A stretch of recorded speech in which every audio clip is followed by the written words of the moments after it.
Have you ever had dreams so vivid you swore it was real?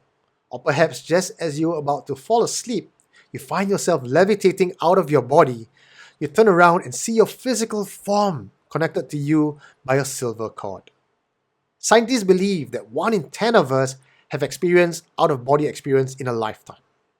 They call it dissociative experience, and to them, it is a psychological issue, an affliction of the imagination.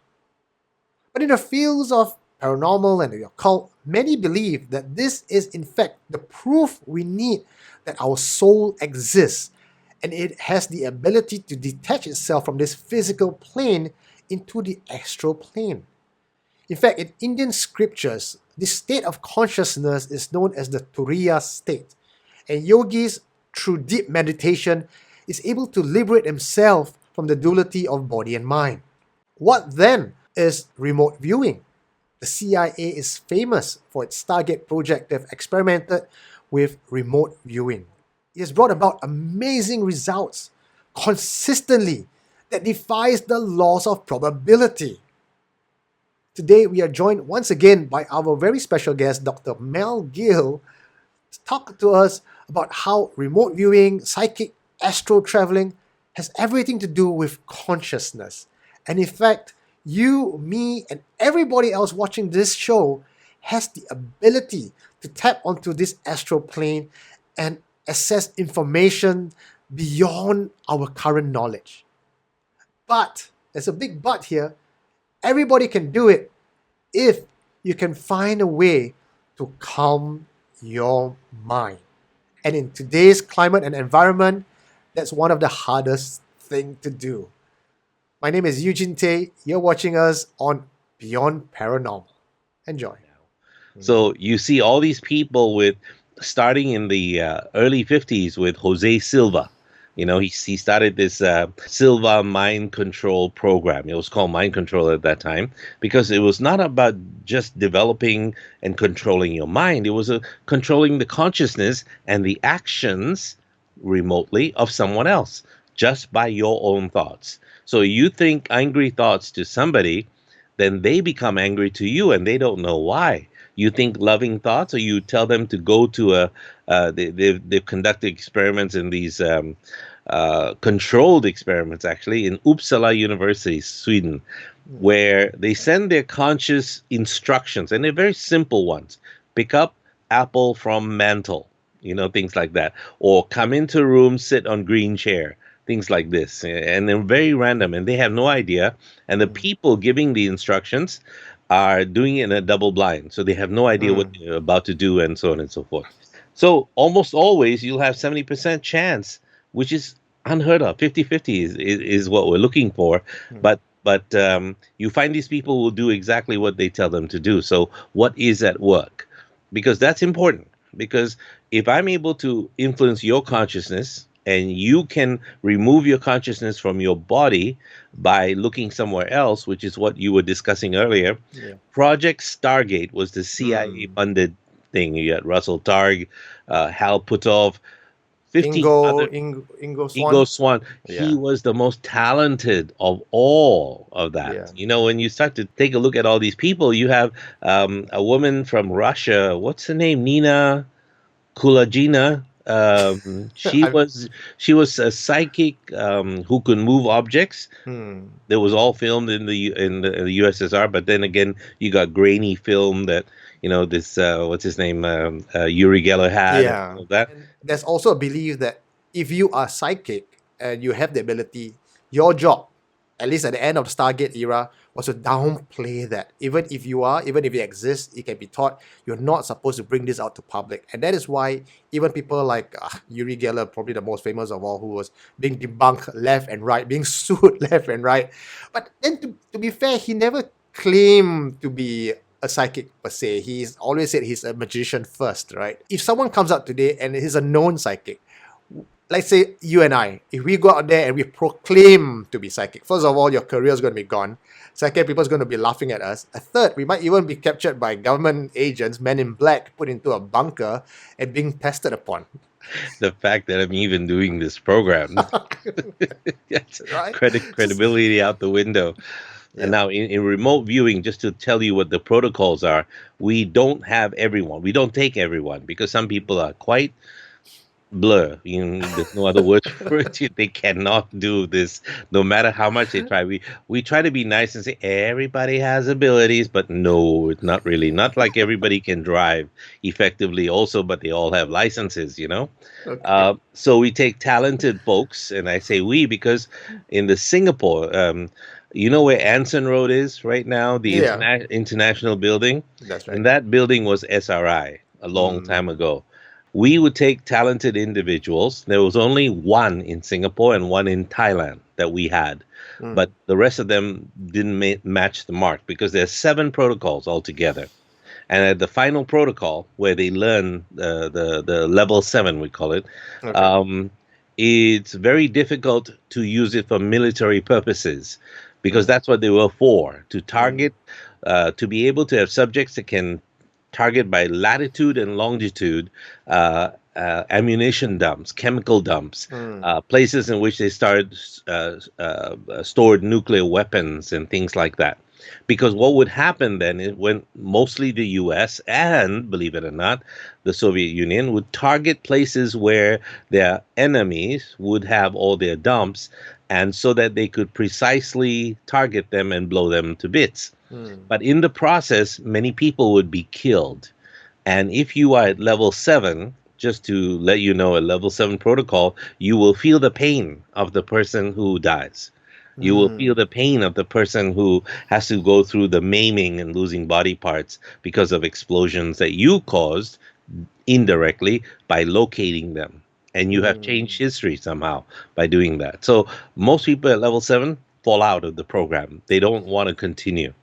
In the Uh, same way, when you talk about consciousness, you have our friend Deepak Chopra who's going around telling us that, and Wayne Dyer before he died, his entire work was non-local consciousness. That means consciousness is non-local. It doesn't belong in your body. It works from outside your body. mm. Now you have current people like Bruce Lipton and Rupert Sheldrake, who's a biologist from Cambridge University, who's telling us about something called the morphogenetic field, Yeah. which means that your DNA is not the one that passes on information. It's this field. And that field of consciousness is you.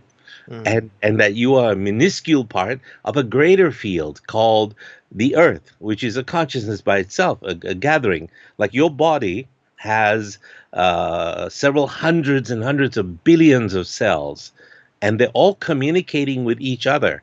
So when you put a stem cell, which is nothing, it's like a little blurb, you put it, say, in your nose area, it grows nose cells, nasal cells. Mm. If you put it on your tongue, it grows, tasting tongue cells. If you put it in your eye, it forms eye cells. It knows what to do from that information, but it's not the DNA of the eyes that's doing it. It's a Mm. collective. So can you imagine using this ability to bring perfect health to yourself? Mm. You want to take it one step further into weird? Let's take it to the weird. You talk about the remote viewers and some of the names that you mentioned, Hal Puthoff, for instance, when they were put into these states where they were asked to go locations like Mars, Yeah. he would describe civilizations under the ground Yeah. who were there. And we're talking about thriving civilizations with technology you cannot even begin to imagine. He would also discuss the fact that we would have I think it was Jim Lear that actually, or John Lear that talked about it, that we don't have 9 planets. We have somewhere in the region of 39 planets Mm. in the solar system itself. Most of them are hidden from sight. Most of them you don't even imagine were planets are planets. And he gives us a history that we have been not given the total honest facts about.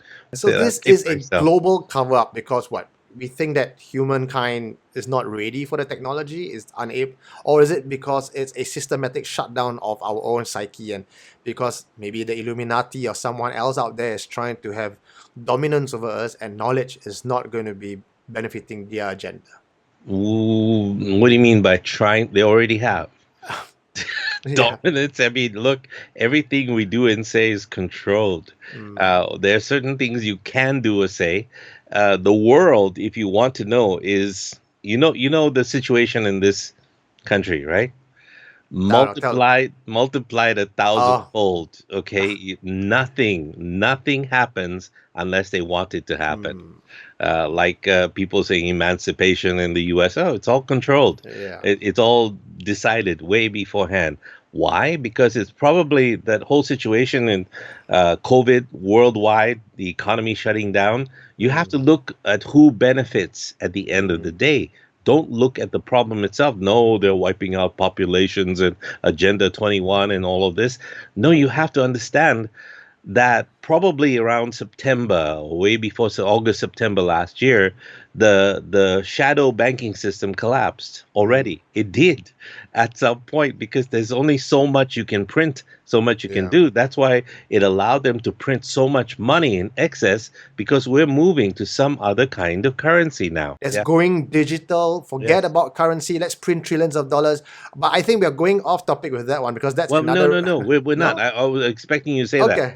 But we're Yeah. not. We're not because you see, the technology with off-world, the Hori good, da da da da, all of Yeah. this is linked to consciousness because a Ah, lot of okay. this, the future of technology Okay. is now consciousness linked. You have to understand that we're looking at mind machine interfaces. We're Mm. looking at controlling AI right now. Mm. We've started with something rudimentary. It's called Alexa. We are so backward in that technology. Imagine if we had AI Mm. conscious, and I say, um, let's call it Marilyn because I love Marilyn Monroe. Okay. So let's call my computer Marilyn. Marilyn, play me some nice cool jazz. And now Marilyn started to think. He said, I'm taking a look at your mood right now, Mel, and you look like cool jazz is gonna just bring you down. Mm. Why don't I play this music that will raise your thing instead? It'll be like some ex-wife talking to you or something like that, and it'll be like, wow, okay, sure, that's a good idea, you know. So And that's a level of AI that's almost Skynet or Matrix. oh yeah, coming soon. What we're missing is the mechanisms for self-awareness. In the same way that everybody is gradually moving away from having to think for yourself because something is doing the thinking for you, can you imagine coming to a reality that this guy Elon Musk is trying to create with Neuralink? The Mm. ability to input into your brain through implants knowledge that never existed before. Wait a minute, this is like the Matrix.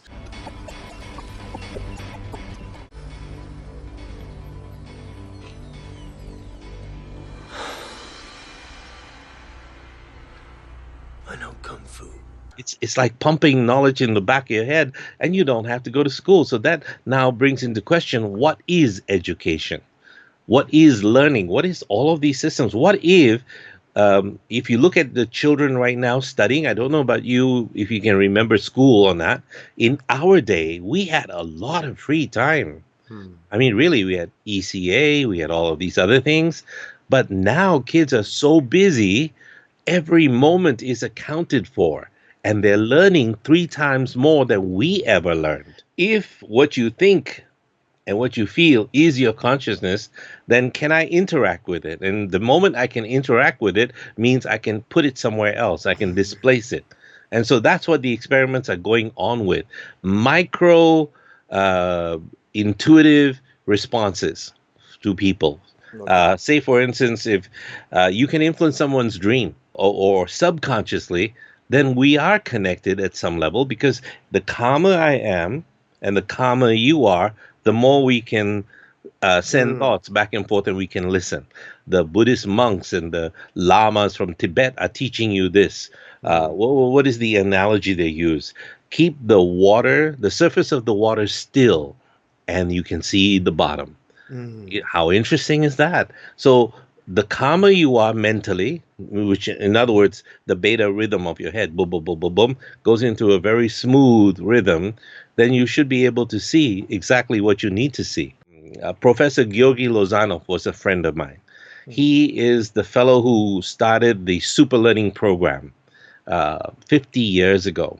He took Bulgarian soldiers, took them all into a room, and after 30 days, Mm, 2 hours a day only, listening to headphones and music and some choice French words, the way they were put into your brain was spectacular.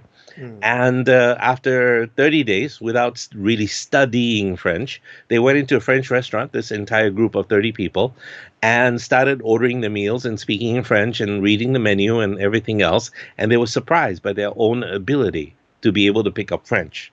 That study has not been reproduced. I wanted to find out how the mind operates and how it does all of these things. Now, let me tell you, your mm, consciousness, and the reason I bring it in, super learning and all of this, is limitless in its ability to gain information and facts. We came up with this thing called quantum jumping to be able to put into you the mm, skills of anybody on the planet mm. just by a power of suggestion and a series of mental, emotional exercises. So you want to paint like Rembrandt? Well, we put Rembrandt's abilities into you with this quantum jumping technique. So you could learn how to pilot a plane again with the same thing and learn Mm. some technical details about this and that, and you already have it, and you nobody seems to know why. This is exactly like the Matrix where he goes like, operator, download. Then Yes, he can fly very a, much, very chopper much now. so. So This this is what already exists, and this is what you're doing at the already foundation, here. right? Yeah, yeah, exactly. This is what we're teaching our people. We teach gypsy teachers, for instance, in Bulgaria, Yeah. how to accelerate the learning process of the child so that Mm, from E's and failures and everything, they go into A1s and they don't know why they're retaining the information so quickly. This is what I was doing in Singapore and all throughout the world, but I was teaching a form of it that I didn't teach anybody else. It has to do with Ultramind. And the reason I brought Ultramind in is because I was working very closely with Alex Silva, the nephew of Jose Silva, and mm. he and I were very close friends. And so I became the quote unquote master teacher of trainers to turn them into Silver Ultramind graduates. And the And whole you're idea, saying that everyone can do this. eh, Anyone can just take a course and do this. everybody can take a course and do it. There's so many courses out there. I Yeah. will, in time, if I'm not so busy Yeah. doing stupid things, create a course as well. The whole idea is to pick up an object or Mm, anything of that belongs to someone and know everything about them. It's an object that they own. It's called psychometry in mm, psychology. But let's take it one step further. How about you don't have any objects? How about you just have a photograph of that person and to mm. be able to know everything about them? So all my friends bring me photographs of future husbands, future wives, and business partners. Say, what do you think about this fellow? Walk away. Doom straight away. You can tell straight away. I don't know what it is. They may be good looking as hell. They may be beautiful. Da da Mm. da. But something is just it catches your breath. Sure.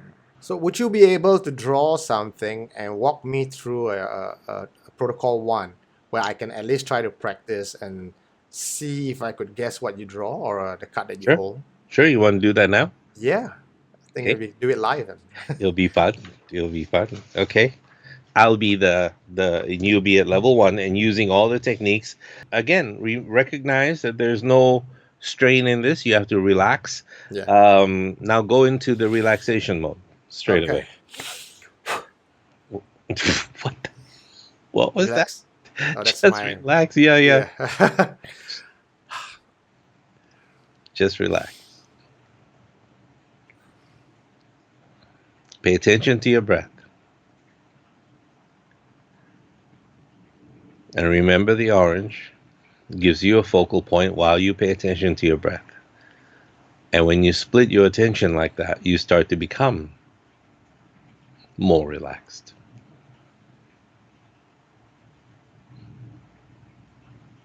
And as you breathe in relaxation, you breathe out all tension from your body.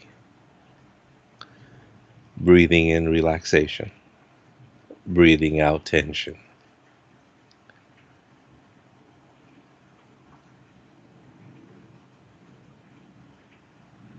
Feeling like you are in a very warm bath.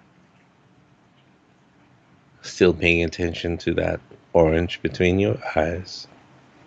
brows, and breath. Whenever you're ready, I have drawn a very rough picture.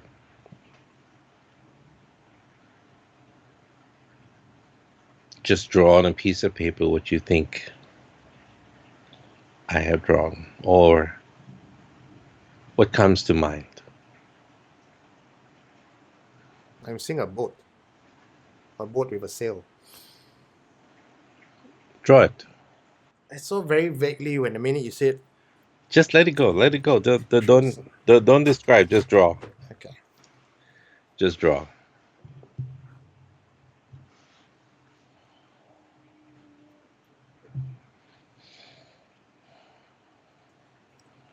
this is what I drew. This is what I imagine. Mm-hmm. Am I anywhere close?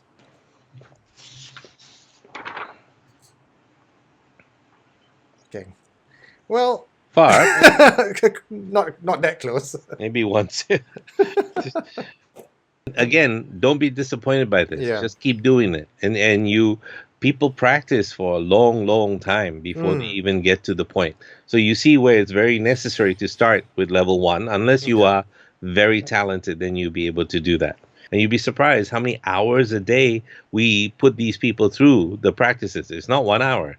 We're talking about 3-4 hours until they're so exhausted that they finally have to beg to leave. And they do. And the whole idea is to be able to exercise that muscle that we don't use very often. It's similar to, have you ever seen those dots on a picture and they say, "Can you see the dinosaur?" You say, Yeah. "What the hell dinosaur do you see?" You have to position your eyes in such a way, almost cross but not really cross, and then all of a sudden in 3D, and other people are still looking at it saying, "All I see is dots." So that's the difference. You get So into a is different that why sequence. when I read all those books on remote viewing and how to meditate, and I spoke to some people who have done it, and we started off at the same level. Zoe is her name, by the way, and she's a more profound psychic than I will ever be. So we started meditating together. She wanted to do remote viewing. I wanted to do remote viewing, and she bought me a book and said, "Okay, let's try it together at the same level." And What book? I can't remember now. It's a remote Okay. viewing. It's one of the written by probably someone apparently famous, Okay. and she downloaded some YouTube meditation for astral traveling. And when I first heard it, I was like, yeah, like really YouTube sounds for astral traveling. Does that really work? So we both were sleeping separately. She's in Dubai, Abu Dhabi, and I'm in Singapore. And we said, okay, let's listen to the same audio. Let's get into that trance mode. And she said she could see lights. She can feel things. She felt blacked out for a minute, and there's so much activity going on in her mind. And the minute she'd been trying it for a few days, but when it clicked for her, it's like what you said with the dots. You can't see it, you can't see it, you can't see it, and then when you can, boom, it's as clear as day. Mm-hmm. So I was that friend who went through that same process she did, and I couldn't see anything. In fact, every time I tried meditating, I fell asleep. Yeah, we all have a friend like that.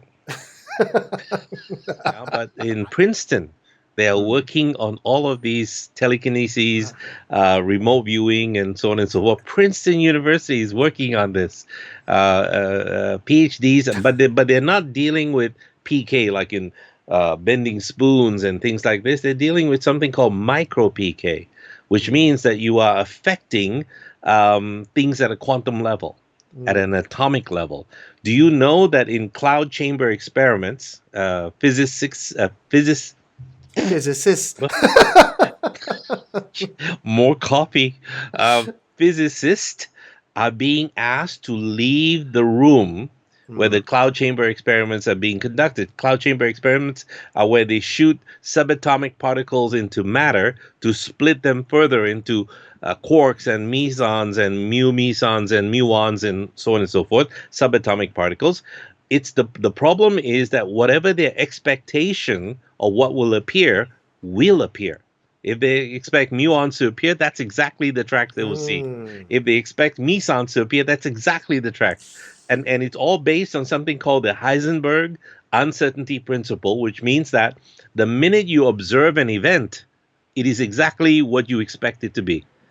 So observation has to be left outside, something done without observation and then studied after, then that It's also kind of reversed, eh? it's reversed exactly. And so your expectations of events now, if you do it on a macro level, your life, you win, you buy a lottery ticket, right? When they open up the Singapore pool soon, Yeah. you pay $2 to win that 5 million from Singapore pools and all that. So that's thinking big. That's good that you have that ability. But what do you do with the lottery ticket? You throw it away, or you put it under the altar, or you put it somewhere that you come back to under the fish tank or whatever the thing might be. But Mm. if I gave you a $1 million check right now, or $5 million check, cash, and the Mm. banks don't open for 3 days, now what would you do with it? You won't be so cavalier about leaving it here and there. You'll hold on to it and leave it in your pocket, Yeah. or in a safe, because you are certain that when you present that, you are going to get 5 million. But because of that lottery ticket, you are uncertain and you're not really sure. And 90% of the time, you think you're going to fail. And so, therefore, you do. So, the Mm. people that do win are the ones who have absolutely uh, zero uncertainty that they're going to be the ones collecting the prize. I have a neighbor like that lives down the street. He wins every lottery in Wow. every year, and he doesn't even have to work. And I asked him what he is, and his personality was connected to all that. He's so cheerful. uh 6 years ago he lost his wife. He's an elderly guy. He lost his wife, but he's so cheerful. I guess some people would be cheerful if they lost their wife, but that's a whole different story. But you know what I mean. Yeah. He's such a cheerful guy. He's always encouraging. He's always encouraging the little kids and so on and so forth. So I wonder if you change your way of thinking and your expectations of what would happen, that at a micro level you are already attracting to you by bending forces of nature for all the good things to happen to you, or you are sending out your consciousness ahead of time to Mm. the people you're going to meet, and they are so excited just to meet you Mm. because you've already been there. And people have this expression when they meet somebody they like, they go, "Hey, you look awfully familiar. I Yeah. don't know why, but I we've met before, haven't we? We've done that." And some people have always been there, whether you like it or not. You have this feeling like, there's never been a time you've never been there, even though you just met them 6 weeks ago, and Yeah. so on and so forth. So all of that is tying in with this idea of consciousness. Buddha was the first OBE guy who taught other people OBE at the same time, with one sentence: everything is connected. Mm. And here's the good news and the bad news at the same time. Your consciousness affects everything that happens around you. So, what are you thinking about? Because that's what you're drawing to you in massive scale. Are you thinking ridiculous? I mean, maybe you're getting all the experiences you are getting because you are sending your thoughts into Mm. paranormal this and paranormal that. So you start to attract all of these things. Your reality bends towards the things that bend other people's minds when they think about all these things. What for you is normal, for others are like paranormal. And so it becomes different. And the world is kind of screwed up right now because everyone's not in a calm state. Everyone's getting offended over everything. It's almost counterintuitive to what we are saying. If human progress is meant to get them to be on a higher conscious level, where everyone is connected, to get to that state, a higher being, an advanced being of way of thinking and thought, and the ability which we would now see as superhuman or paranormal ability in time to come, like you mentioned, my great great great grandson or daughter, to them that is going to be a normal ability that they have. But Mhm. looking at the way the world is functioning right now, it almost seems as if there is a movement to get human away from that consciousness level, to be as individualistic and myopic as possible. Yes. You know what does it? What? Television. There's a patent applied for by the United States government Mm. under the umbrella of MK Ultra, which is the mind control Mind series. control. Yeah. 139 different experiments all under one umbrella. They are microwave microwave devices that actually send unidirectional sound, Yeah. so that the person sitting next to you cannot hear what you are hearing, and then people think you're crazy because you're hearing these voices from where, and you don't know. You have no idea. It seems like it's coming from inside. They're linked to a discovery by Patrick Flanagan when he was 14 years old, the genius guy on the level of Einstein, who created this device called the neurophone. First, he used sound on bone conduction and now uses microwaves. So I could beam a microwave at you, it bounces in your skin and creates a sound that seems to come from your own brain. Mm. So machines, you study of UFOs and all this, it's all Yeah. consciousness. I told you before last week, right, Yeah. that I'm trying to affect what's happening in the Singapore skies. Yeah. I'm Yeah, you having did. some effect, not a lot, but the final will be, and I'm making it public because it's going to decide my failure or my success at Uh, doing this. Okay. That there are intelligences that we can connect to.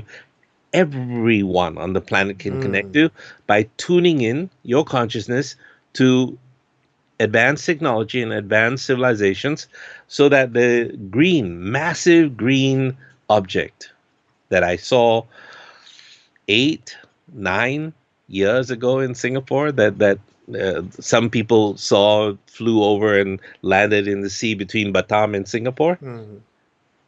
I want to invite that again. And if you and I can collect a whole bunch of people after Friday, when everything goes back to quote unquote normal, I think 5 is the maximum, right? Mm. Mm-hmm. Yep, 5. Let's go to an open field near my house. There Sure. are a lot of open fields here, and let's do the protocols. I'll run them through the protocols. Brilliant. I would love looking forward to that one. Yeah, So thank you once again, Dr. Gill, and for spending an hour of your time talking about pleasure. stuff that really I think everyone should be hearing about instead of just looking at TV, getting angry over little things that you find on the internet, to really go towards a higher consciousness. So if any of you are watching this and you're really interested in things like ESP and psychic astral travel, really, before you even ask a question about how I'm going to do it, it's about how can you be calm, how can you be connected with the rest of your consciousness. That Hmm. really is a first stepping stone. And for what I'm hearing from Dr. Gill, in fact, we might actually all have a small meetup. And if you're really interested in this, who knows, Dr. Gill, once Yes, you're ready with the course, do let us know, and we can share this information with everybody out there. sure. The whole thing about what we're talking about is usually put under the umbrella of astral projection, Mm. which is not to be confused with gastral projection, which is depending on what you eat. Well, once again, thank you so much, and I'll see you again next week, Dr. Gill. Definitely looking forward to it, Eugene. Okay, see you. Bye Bye bye. bye. What did you find? You are listening to Supernatural Confessions.